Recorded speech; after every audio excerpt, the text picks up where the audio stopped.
What's going on, everyone? It's time for another horror anthology film review. This is part of my countdown to Halloween that I'm doing all October, where I know I review a lot of horror and stuff, but every day in October, there's guaranteed to be at least one review up on either horror, thriller, sci-fi, or fantasy film review every day for sure. So, yeah, and we're continuing on that. It is October 6th, and yeah, let's start we're gonna jump into the newest chapter in the VHS franchise, VHS Halloween. The, yeah, this is I think the third VHS movie I've reviewed. I reviewed the first one in '85, I believe, but I have seen second and viral, but I haven't talked about those ones yet. But so this one's the eighth one in the VHS franchise, so let's get to it. And that's a horror anthology, so yeah. VHS Halloween is a Shudder original. It was released September 19th, 2025. And now this has 6 shorts. One of them is split up into pieces to use as a wraparound, so we're going to start with that one, which is called Diet Phantasma. It was written and directed by Brian M. Person, who's also done films like Stranger Panic 87, Pumpkin Guts, Incesticide, and Earworm. So this one is about a soft drink company that's developed a new formula, and they're testing it on prisoners, where it ends up killing them in weird and disgusting and really absurd ways. And also there might be a little demon stuff going on in there too, as they try to take over the human race. So yeah, this one was honestly, it was shot pretty poorly. It looked like a really micro budget shoot. You can definitely tell all the money went into the effects for this one, which look really good. The acting's pretty terrible in this. And yeah, and yeah, there's not much of a story. It's pretty much just random people dying. So I'm going to give this one a 2 out of 5. I'm going to rate all the shorts and then do a combined rating after.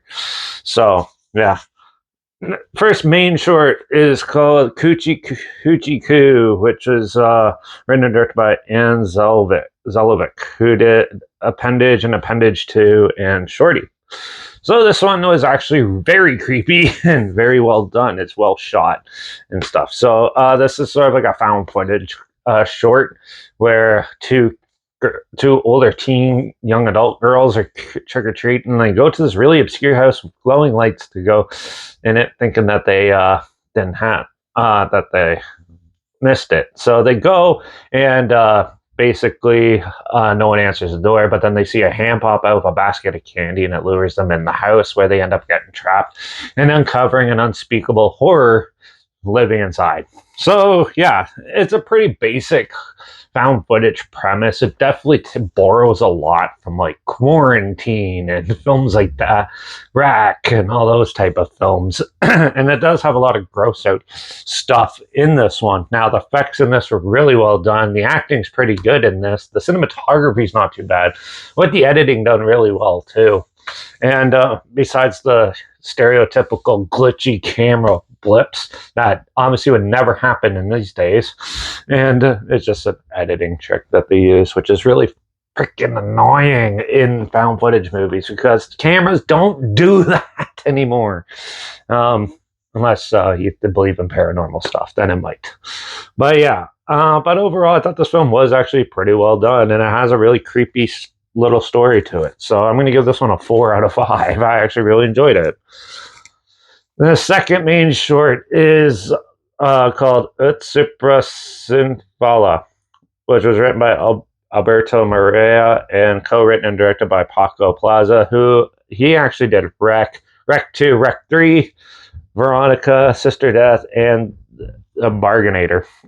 So this one is pretty much a ripoff of The Black Phone. There's also Paco Plaza is also probably the biggest director in this whole franchise, but sadly he did one of the most boring ones out of the set. So this one is about there's a crime investigators who are investigating a murder, and they take the killer back to when these murders took place, where he's telling the story and walk them through what happened. Now they get to this one room, and he's traumatized. So they go in, and then there's a phone, and it cuts to when him and his friends are filming where the killings took place and what's actually happening during the investigation. And sure enough, the phone unleashes something even more demonic than they ever expected. So this one does have a cool concept and everything. It is very basic and very straightforward. It's also in Spanish, so have fun reading subtitles through it because there's a lot of dialogue in this one. I thought it was shot pretty well. The acting seemed to be all right. The effects were pretty minimal, and but honestly, this one, if you look closely, you can see the rigs they're using for some of the stuff, and that I don't know why how that made it into the final cut, but yeah. Overall, though, it's nothing new and stuff we've seen before. It does have some pretty funny moments that are probably not intentional, but still, I thought it was okay. So I'm going to give this one a 2.5 out of 5. The next one is called Fun Size, which was written and directed by Casper Kelly. This is more of like a horror comedy short. Casper Kelly also did Too Many Kooks, Daddy Catch Up, the Scooby Doo project, and he also directed one of the Yule log videos that you see around Christmas time. So yeah, Fun Size. Well, this is about a group of kids, young adults, going trick-or-treating, and then they find this house with a candy bowl where it says 1 per person, and they take more. And there are candies that you never heard of and look really disgustingly weird. And yeah, sure enough, it's a portal to another dimension where they go and they end up have to fight for their lives, or else they get cut up and killed into candy. Which by these weird cartoony looking killers, which was actually pretty amusing. Honestly, the effects in this were really good. The acting's pretty terrible in this, but the cinematography's not too bad. And yeah, overall, it's fun, but yeah, it's kind of ridiculous at the same time.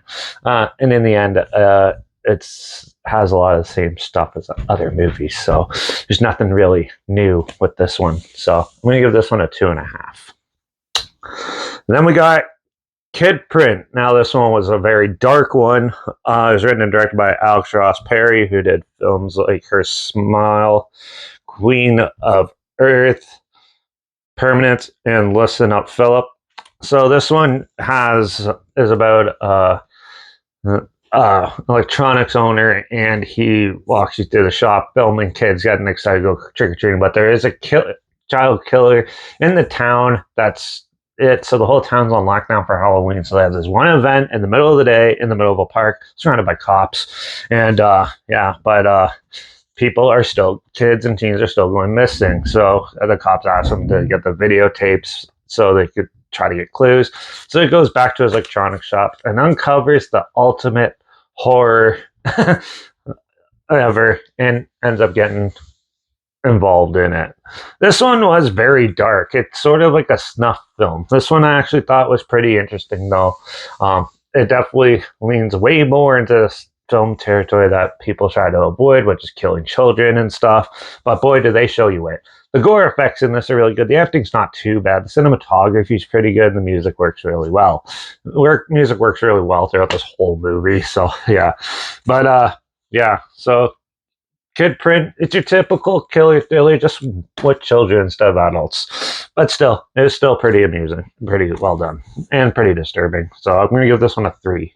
The final short in this one is called Home Haunt, and it was written and directed by Michelin Pitt Norman and R.H. Norman, who they both only done 2 films, Grunt and Cosmetic. So this one is about a family home haunt where a guy and his son has run forever, and now his teenage son doesn't really want to do it, but he goes to an old vintage store to basically get stuff for the haunt, where the dad uncovers this weird vinyl of Halloween songs in a room with an employees only section, but he steals it anyways and puts it in the haunt.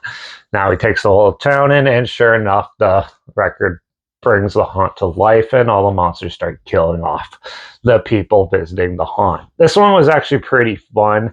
the effects and creature effects and everything were really well done. The cinematography is really well done. The story itself actually had some pretty cool stuff and pretty elaborate stuff. It's very fantasy-ish because like you're like, how the hell would someone build this in their own backyard through half of it? But still, it's a lot of fun. Some of the acting is pretty terrible in it, but still, I thought this one was very amusing and very fun, and the ending is very well put together.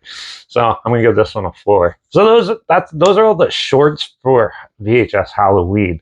Now this one is definitely one of the better sequels to VHS. There's VHS, VHS 2 are really good, and this one's probably the third best that I've seen. Mind you, I've only seen like half of them. So yeah, but still, I enjoyed this one. I thought it was pretty good. There's some downers, but that's expected in these type of movies. And yeah, but still, it's still a pretty good compilation horror anthology film. It's definitely better than some of the other, way better than 85, that's for sure. So I'm going to give VHS Halloween probably a 3.5 for overall for it. Now it is on Shudder. If you want to check it out, you can watch it there. Also, I'll link the trailer down below, so you at least check that out if you don't have Shudder. Also, link down below is my Instagram and story post clips of films I'm going to review in the future on my stories. You put the film title in there and some fun factor history thing in there as well. Also, my Letterbox is down below at Derek P Reviews. That's where I post my first star rating after watching the films. And my Twitter is down below at reviews_Derek. So follow me on those platforms. Stay in loop with this channel. Like this video, share it so more people are aware of it. Comment your opinions of the film down below if you have any. If you have any films or film franchise in any genre and on any streaming service that you want to hear my opinions on in the future, comment those down below too. I'll try my best to get to them as soon as I can and if I can find them. Also, let me know if you want me to do the rest of the VHS movies or not, and let me know what your favorite one is down below. Make sure you subscribe for the countdown to Halloween, and also so you hear my opinions on popular films that come out, classic films, and reviews on other things as well. And don't forget to ring that bell because I'm going to do like a slasher thriller, the next review called Dark Show. So make sure you tune in for that. And yeah, watch out for all those crazy Halloween antics and evil stuff because it's that time of year and it's my favorite time of year. So let's keep the ball rolling. So until then, cheers.